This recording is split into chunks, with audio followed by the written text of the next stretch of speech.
Hello my beautiful souls! Welcome sa ating tarot reading sessions. Keep in mind, general reading po ito. Maaaring mag-resonate, maaaring hindi. Kunin nyo na lang po kung para sa inyo and leave the rest. Maaaring mag-shift ang energies or magkabaliktad ang sitwasyon. Kaya kayo na pong bahala kung saan kayo nakalugar sa reading natin. So, let's see.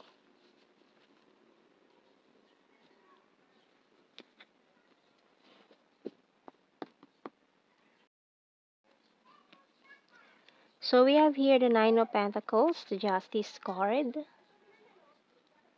Fool, and the Star. Oh, we also have here the Queen of Wands, the King of Cups, the Knight of Pentacles, and the Ace of Cups. So, yung bottom card natin, wow, Lovers.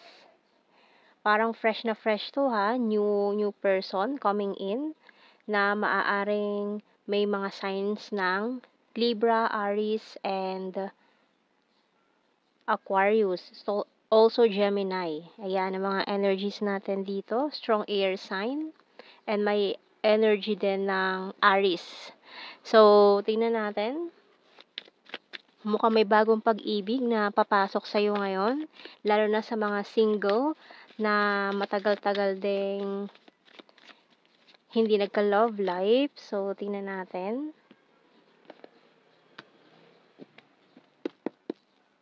So, we have here the 3. Sweets. Bird. Clover. Music. And the rain. Wow, so medyo matagal nga kayong naging independent, naging malaya, mag-isa or single. Pero itong taong ito na darating sa'yo, naku, mukhang matatapos na ang senti moments dyan. And we have here letter sa bottom card. So, we love letter. Mga letter of admiration, mga ganyan. Ang marireceive mo from this person na very, very charming ang energy, very lightweight energy. And we have sweets dito talaga. Maaaring regaluhan ka ng mga sweet, nitong regalong nito ng taong ito, no?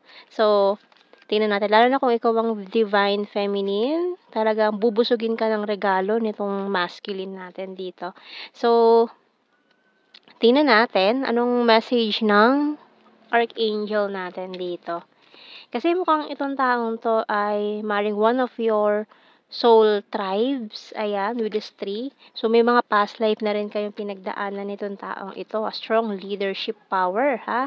So, we have here leadership by Archangel Gabriel. It's time for you to assume your leadership, power, and position and lovingly guide others. So, maring for some of you is makikilala mo itong taong to as a very powerful individual. No, a strong Aries, talagang a leader, ganyan. And tingnan natin ang mga messages natin dito sa ating tarot messages, oracle cards. So, for some of you, ang tagal nyo naghintay, no? Parang, kumbaga slowly but surely, ang dating na itong taong ito with this energy ng Knight of Pentacles natin. So, pero very promising tong energy na to and wala akong nakikitang negative traits dito sa mga cards natin. So, very promising ang energy nitong taong ito na coming in for you. So, tingnan natin. So, we have here, husband-wife material. O, tingnan mo, very strong ang kanyang personality. Strong and independent. Ayan, so itong taong itong gustong pumasok sa buhay mo ngayon. So, you're the fairest of them all.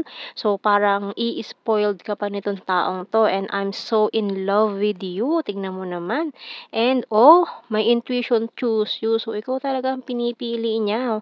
Siguradong sigurado itong taong to sa'yo. And, honesty is the best policy.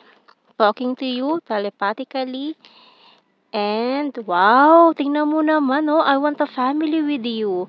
So, tingnan mo ha, very fresh new energy itong, natin dito. Bottom card, feeling betrayed. So, maaaring energy mo ito from the past na binitrade ka or parehas kayo na naka-experience ng ganyan in the past. Kaya, alam ninyo pareha yung feeling ng niloko, sinaktan, kaya hindi niya yung gagawin sa'yo. So, tingnan natin. Maaaring makilala mo siya rainy days or or magkakilala kayo umuulan, ayan. So, magkasabay kayo sa payong diyan for example, ganyan.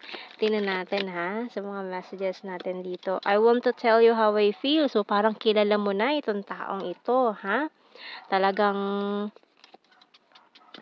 ano siya ha, I feel you leaving me behind. So, parang kilala mo na itong taong ito ha. Medyo nag-aalangan siya na lapitan ka dati, pero ngayon parang okay na eh. Parang okay na siya. I couldn't let you get close to me. So, yun na nga, may pag-aalinlangan sa taong ito. Or ikaw, pwede magkabaliktad. I hid who I'm really am from you. So, mukhang kasama mo lang to sa trabaho, araw-araw mo nakikita na tinatago niya lang tong nararamdaman niya.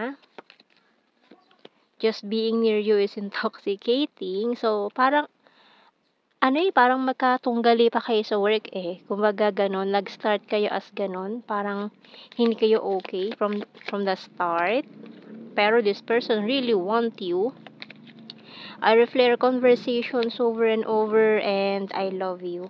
So, nag-uusap na kayo, pero very casual. Kumbaga, yung pinag-uusapan nyo is kung hindi lang dahil sa trabaho, hindi kayo mag-uusap. Kasi very casual yung pag-uusap nyong dalawa eh.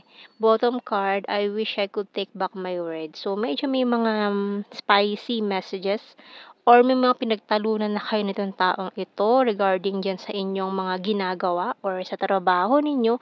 Kaya parang nagkakailangan kayo nitong taong to. No, kung hindi man sa trabaho or so kung saan man kayo nagkausap nitong taong to. Mukha kasing ayaw niya na nagkakaroon kayo ng competition, ganun. Ayaw niya na nakakalaban ka niya sa isang bagay. Ayaw niya nun. Kasi gusto niya magka-team kayo eh. Pero parang dumadating talaga sa ganun na kailangan niyo magtunggaling dalawa. So, kuha tayo ng mga initials dito.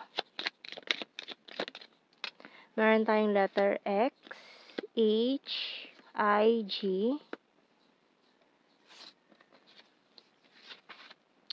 So, nahulog yung letter Q natin. Letter A, V, letter O,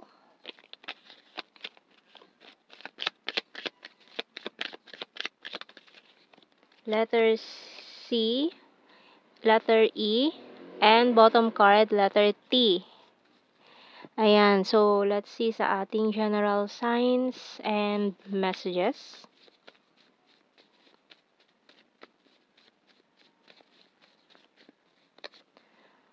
Soon, wow, soon. We have here December, January, skin tag, number 7, rainy season, logical.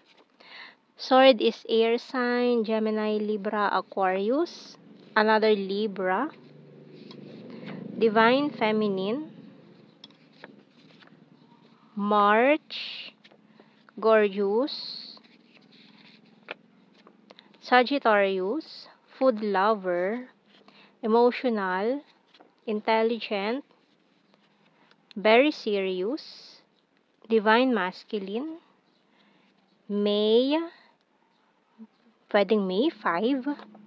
We have here dimple, and patience please. So yan ang ating reading, my beautiful souls. Thank you for watching. Take care and God bless. See you in our next reading, guys. Bye bye.